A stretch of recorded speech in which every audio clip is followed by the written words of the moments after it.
Magandang umaga po muli ang inyong lingkod, si Chef Roy. Ngayon po ay 9 AM po. Araw po ng Biyernes, June 14. Shout out na po sa Tokero Clan, Tokero Family, Zambrana Family, lalo na sa mga pinsan ko dyan sa Cebu. At shout out din po kay paring Mario, pamilya niya doon sa Angeles. Mario David sa Angeles. Patuloy kayong ingatan ng Diyos. Si paring Dod, si Ate Silsa, ang asawa niya na si Kuya Joey. Patuloy kayong ingatan ng Diyos.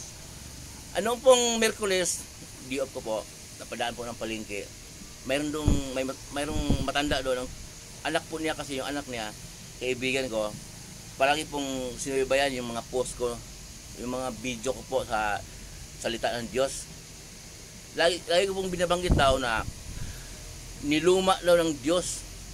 Yung sinasabi ko lang, niluma ng Diyos ang 10 utos doon sa lumang tipan. Niluma daw ng Diyos. Ang 10 utos po ng Diyos ay sinulat ng Diyos mismo sa tapyas na bato. Pinagkaloob din ng Diyos kay Moises. Si Moises naman ang magsasabi doon sa mga Israelita. Yun daw, ang tanong po niya, nung di po siya tanong, kinakabahan po ako dahil sa kanya pong katandaan, 70 may kita siya. Pero yung natanong na po niya, na-excited po akong sagutin. Kasi ang tanong po sa akin, kung ang 10 utos na niluma ng Diyos na nakaukit sa tapyas na bato, saan daw ngayon nakaukit ang bagong kasunduan ng Diyos, ang mga utos ng Diyos?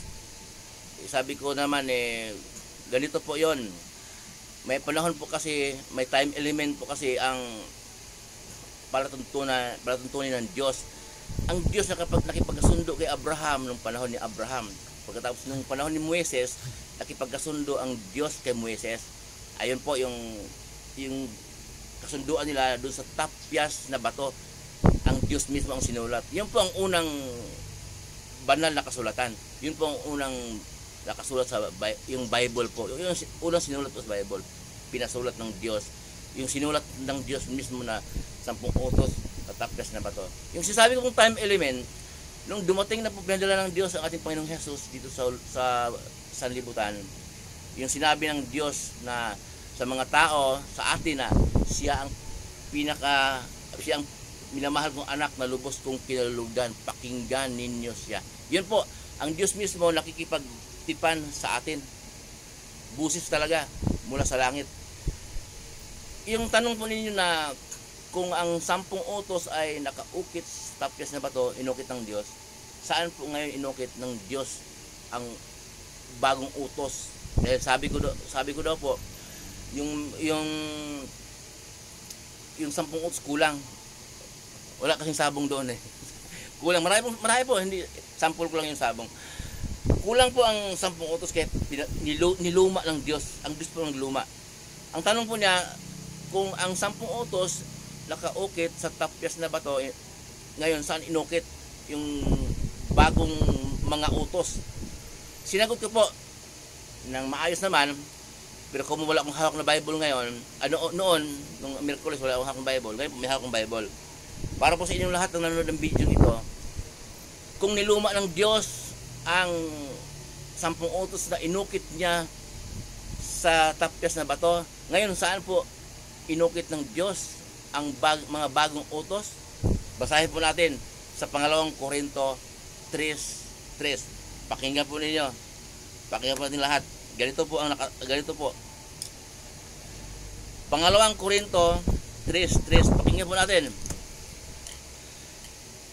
Ipinakita ninyo na kayo ay sulat ni Kristo na ipinadala niya sa pamamagitan namin, hindi nakasulat sa tinta, kundi isinulat ng Espiritu ng Diyos na buhay, at hindi sa mga tapyas na bato, kundi nakaukit sa puso ng mga tao. Yun! Sa puso na ng mga tao na sumasampalataya kay Jesus, doon na inukit ng Diyos. Ang Diyos po pala talaga ang nagpapagalaw sa tao na maunawaan ng tao kung ano ang palatuntunan ng Diyos. Yun po, maliwanag po, binasa niyo yung lingkod. Wala pong, para sa akin po, babanggain mo ba yun? Salita ng Diyos yun. Ano ba, iibahin ba talaga yun? Sinong may lakas loob na mag-iiba doon? Kaya po, ang 10 utos po ay kulang. Hindi po talaga yung, hindi man yung basura. Si Moises po, matuwid na tao. Matuwid na tao. Okay, banal. Kaya nga, pinili ang Diyos na maging propeta. Pero, pagdating po ng panahon, nagkaroon ng time element dahil lumawak po ang kasalanan ng mga tao na kung anong naimbento nilang mga kasalanan na ayaw ng Diyos. Kaya po, niluma ng Diyos ang 10 utos. Okay? At pinalitan po ng bagong kasunduan. Nakipagkasundo po ang Diyos sa mga tao, sa atin po. Kaya po, ang 10 utos po ay kulang. Ngayon dinagdagan ng Diyos ng mga, marami kasing mga hindi lang, alam na po natin yun sa sarili natin na kung anong ayaw ng Diyos. Kaya po nakaukit na sa mga mananampalataya, nakaukit sa puso ay binasa ng inyong lingkod. Kaya po huwag po tayong magbulumihan. At nung post ko po kahapon na tungkol sa born again, madali po namang isipin na ang born again ay sa Tagalog ay panganak muli, pinanganak muli. Kaya po kailangan po lahat po tayo, sabi ni Jesus, kailangan lahat po tayo mag-born again. Yung iba po kasing nangangaral, narinig ko sabi, born again daw, buang again. Hindi po, sabi ni Jesus, yun po ang kasunduan ng Diyos sa tao. Tipan, na kailangan ipanganak tayo muli sa Espiritu at tubig. Mabautismohan po tayo sa tubig at Espiritu. Yung pong Espiritu at Espiritu Santo apoy, si Jesus lang po siya lang nakakagawa noon. Sinabi ni Juan na nung bautismo siya, binibigyan ko kayo sa tubig bilang tanda ng pagsisisi sa inyong kasalanan, pero ang kasunod ko mas makapangyarihan sa akin, hindi ako karapat-dapat na magdala ng kanyang sandalyas. Siya ang magbibinyag sa inyo sa Espiritu Santo at apoy. Si Jesus lang po yon ang nakakagawa noon, magbautismo sa Espiritu Santo at apoy. Pero po, kailangan po tayo ay ma-born again kay Jesus lang po. Paano born again? Kay Jesus lang po tayo, turo niya, yung turo ni Jesus, naluma na kasi yung dati niluma, yung turo po ni Jesus. Hindi po tayo maliligaw eh.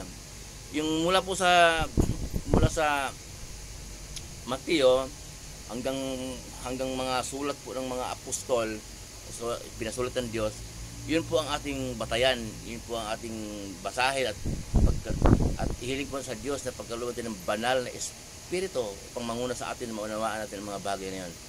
Muli po ang inyong lingkod, si Chef Roy. Ingatan po kayo ng Diyos.